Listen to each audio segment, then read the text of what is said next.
حضرت ابی حذیفہ کی یاری دوستی حضرت عثمان سے تھی.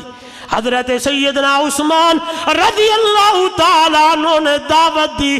دونوں میاں بیوی حضور کی خدمت میں آئے, مسلمان ہو گئے, کلمہ پڑھ لیا ہے.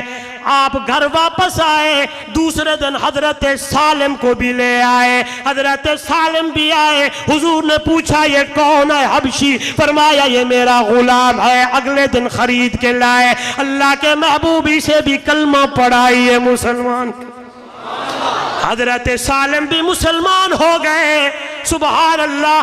دوسرے دن حضرت ابی حذیفہ رضی اللہ تعالیٰ عنہ نے حضرت سالم کو داخل کرا دیا اور فرمایا رسول اللہ یہ آپ کے پاس پڑھے گا, قرآن سیکھے گا. آپ کے پاس پڑھے گا, قرآن سیکھے گا. داخلہ ہو گیا. حضرت سالم پڑھنے لگے.